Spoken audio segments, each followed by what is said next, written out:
Il y a ceux qui pensent que la vie est courte, donc il faut en profiter et faire ce qu'on veut, quand on veut, comme on veut. La mort apparaît alors comme la destruction et la fin de tout. Tout s'efface, tout est fini. Il y a ceux aussi qui vivent dans l'illusion d'un bonheur éphémère et immédiat qu'on cherche par tous les moyens sans jamais le trouver, jusqu'au jour où la mort apparaît comme la sanction d'une existence qui n'était que vanité. C'est la situation évoquée dans la première lecture concernant les chefs des prêtres et du peuple qui multipliaient les infidélités, imitaient toutes les abominations des nations païennes, tournaient en dérision les envoyés de Dieu. Quelle ressemblance avec ce que nous vivons aujourd'hui sur notre continent européen, particulièrement dans notre société qui cherche à se construire en dehors de toute référence à Dieu, au nom d'une conception détournée de ce que devrait être une vraie laïcité. Après le renoncement aux racines chrétiennes de l'Europe, on s'attaque aujourd'hui au déracinement de la foi chrétienne. À l'indifférence religieuse s'ajoute désormais l'ignorance religieuse, jusque dans nos familles. Dans ce désert spirituel, Dieu est le grand absent. Comme au temps de Nabuchodonosor, ses fidèles et ses envoyés sont tournés en dérision. On se moque de ses prophètes et ses paroles sont méprisées. D'où l'exhortation qui nous est adressée à la fin de la première lecture. Quiconque parmi vous fait partie de son peuple, que le Seigneur son Dieu soit avec lui et qu'il monte à Jérusalem. Alors, montons à Jérusalem. C'est le sens de notre marche de 40 jours de carême depuis le mercredi décembre. Nous suivons Jésus dans sa montée jusque vers le calvaire, mais d'abord jusqu'aux portes de Jérusalem, où il va être merveilleusement accueilli le dimanche des Rameaux, avant d'être lâchement abandonné dans les jours qui suivront. Ceux qui l'ont acclamé demanderont sa mort. Nous-mêmes, nous sommes invités à le suivre durant sa passion, puis sur le chemin de la croix, avant d'entrer dans le silence de sa mort sur la croix. Nous pourrons alors demeurer en silence au pied de cette croix avec Marie, Jean et quelques femmes de Jérusalem.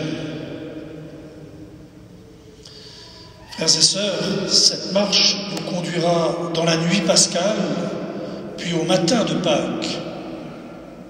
C'est notre chemin de conversion pour revenir au Christ, source de notre joie de croire en Dieu, afin de vivre en aimant de l'amour dont lui, Jésus, nous a aimés, jusqu'au sacrifice de sa vie pour nous sauver. En effet, Dieu est riche en miséricorde.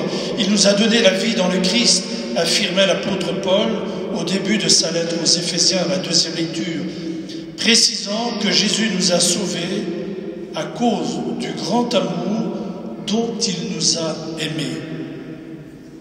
Cependant, pour retrouver la joie d'être déjà sauvés et poursuivre notre chemin de conversion, il nous faut lever les yeux vers la croix du Christ, qui par sa mort et sa résurrection nous a fait passer de la mort à la vie, qui ne finit pas. La croix est le passage obligé pour parvenir à cette source de la vie nouvelle qui jaillit de la résurrection de Jésus. Pour Jean, le disciple que Jésus aimait, c'est la croix glorieuse, et non pas l'arbre de la mort, c'est l'arbre de la vie nouvelle, l'instrument du salut par lequel Jésus nous a obtenu la vie que nous avons reçue à notre baptême et que les enfants se préparent à recevoir, ainsi que les catéchumènes, la vie nouvelle et éternelle que chaque dimanche nous sommes invités à nourrir de la parole de Dieu et de l'Eucharistie. Sur la croix, Jésus révèle l'amour unique de Dieu, riche en miséricorde. Jamais nos péchés ne seront plus grands que cet amour-là, car le projet de Dieu, c'est d'apporter son salut à tous et à chacun. Les chemins de croix nous permettent de tourner notre regard vers la croix de Jésus, croix qu'il a voulu porter pour nous, croix lourde de nos péchés, de nos souffrances et de nos épreuves. Je vous encourage à participer au moins une fois à un chemin de la croix. Et je rappelle que les stations tout autour de nos églises et de la cathédrale nous aident à entrer dans ce qu'a été le chemin de Jésus vers la croix, où il est mort pour nous. Il s'agit en effet de le suivre, de le regarder, de le contempler et de nous laisser aimer, de nous laisser toucher au cœur. L'Église nous offre également le sacrement du pardon et de la pénitence pour confesser nos péchés afin de retrouver la joie de se savoir sauvé. Vous avez la chance, nous avons la chance ici, dans cette cathédrale, d'avoir des heures de permanence et d'accueil pour recevoir le sacrement du pardon et de la réconciliation. Sacrement pour confesser à la fois nos péchés et la miséricorde de Dieu. Sacrement qui permet de retrouver la joie du salut et parfois aussi la joie de la guérison des blessures ouvertes par nos péchés. C'est la certitude inébranlable de l'Église d'affirmer que nous sommes sauvés par Jésus qui a livré son corps et versé son sang sur une croix afin que nous ayons la vie en abondance. Jamais aucune faute ne pourra venir à bout de l'amour et de la miséricorde de Dieu. Et ceux qui tournent leur regard vers la croix reconnaissent le signe du salut et retrouvent la joie d'être sauvés, d'être aimés, toujours.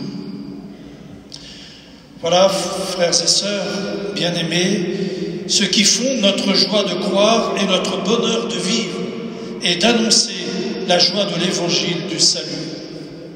D'où les ornements roses de ce 4e dimanche de Carême, comme pour le 3e dimanche de l'Avent, et l'orgue qui nous offre un avant-goût de Pâques. Il était plus silencieux ces 3 premiers dimanches, beaucoup plus volumineux aujourd'hui. C'est le retour vers Dieu, le retour à la source, afin d'être renouvelé dans la foi de notre baptême et la joie de vivre notre baptême. La vraie joie qui remplit notre vie est don de Dieu. Elle ne s'achète pas, elle ne se prend pas, elle se reçoit dans le cœur. Si nous voulons faire une aumône aujourd'hui, puisque pendant le carême, nous avons le jeûne, la prière et l'aumône, alors donnons de la joie par notre sourire, notre accueil, la joie vraie et bienfaisante. Laissons Dieu nous aimer et aimons-le en retour. Notre joie continuera de grandir dans notre vie pour éclater au matin de Pâques. Que le Saint-Esprit de Dieu tourne nos regards vers celui qui a été élevé de terre. Puissions-nous ne jamais oublier ce don que Dieu a fait pour nous en son Fils Jésus-Christ.